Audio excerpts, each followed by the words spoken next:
Hey guys, it's John Burkett, and this is my informative speech. Hi, my name's Nick. Hey, I'm Tanner. I'm Ethan. And these guys will be the audience for my video, and they also are business majors here at Liberty. So for my visual aid for my project, I got my button-down shirt just because in business you had to dress in business attire on a day-to-day basis. And I also have my accounting textbook, and that's just because accounting is the language of business, so I'll also use that on a day-to-day basis. So, the Occupational Outlook Handbook states, employment of personal financial advisors is projected to grow 7% from 2018 to 2028, so faster than all the other occupations. So as the population and ages and life expectancies rise, the demand for financial planning services should also increase. So therefore, the demand for financial planners will continue to rise over the next 10 years.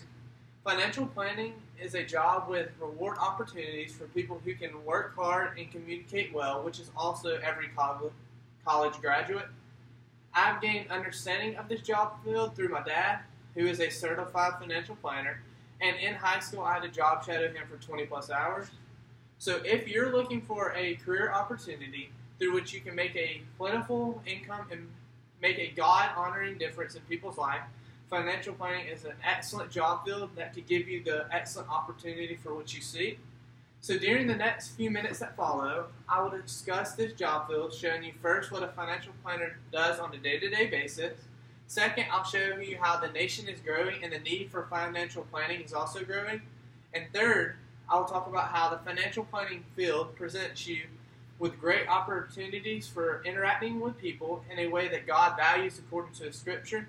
So let's take a closer look at this. So financial planning is a difficult occupation to understand. So according to a statement from the article, what the planner does, it states, it calls on the planner's experience in recommending securities appropriate to the client's objectives and a planner's knowledge of the securities and markets and performance of individual securities. So Michael Gillette, the author of the article, The Impact of Financial Advice Certification of Investment Choices, states, CFP professionals influence customers' choice behavior within the area of investment decision-making. So a financial planner is someone who helps you organize your finances so that one day you may retire at an appropriate time or buy the dream house you've always wanted. So this brings me to my second point. So as the population and economy of America grows and continues to grow, the needs for financial planners also grow. So Michael Gillette, the author of the same article, I also use another reference to this article, but he also states, if an investor was a risk-natural or risk-seeking investment choices were improved when advice was rendered by a CFP relative to a stockholder. Therefore, the advice financial planners are giving for their customers is better support than they would get on their own.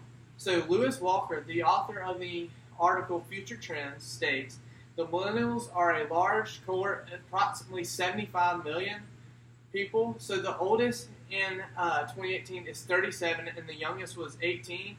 Millennials are graduating from schools with financial planning disciplines, and they are financial planning firms, associates, employees, and they are also successors to Gen X. So all this states is from 1946 when financial planning started to now financial planning has increased significantly.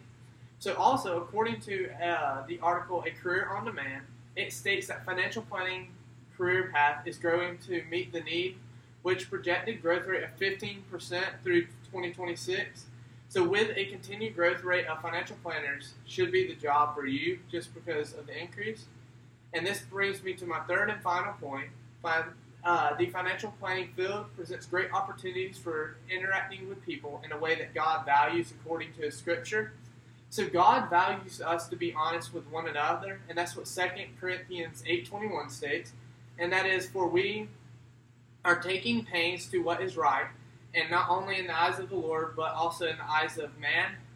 And then additionally, according to 2 Timothy 2:15, it says, do your best to present yourself as God approved, a worker who does not need to be ashamed and who correctly handles the word of truth. So as a financial planner, it's very important to be honest with your customers. That way you can honor God and show people what God values. God also values for people to have godly friendships. In 2 Kings 2:2 backs this up, and it states, "Stay here, the Lord has sent me to Bethel. But as Elijah said, as surely as the Lord lives with us, as I live, I will not leave you." So the Lord will not leave us. So that just backs up the thing that God desires us to have friendly relationships with one another. And by doing that in the financial planning field, you'll be able to increase the trust the people, your customers will have in you. So this brings me to my conclusion. And as I demonstrate, financial planners' jobs is hard to understand. However, you now know that a financial planner helps their customers plan out their future. After understanding what a financial planner does on a day-to-day basis, you saw how becoming a financial planner is extremely smart. The reason for that is the growth and rate for the financial planners is growing.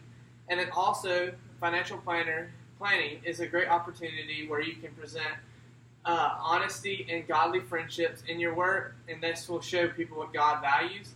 So are you looking for a job where your pay increase as you continue to work hard? Are you looking for a job where you can honor God and express the qualities He values? Are you also looking for a job with great availability? If so, financial planning may be the job for you. So this is my speech. Thank you, guys.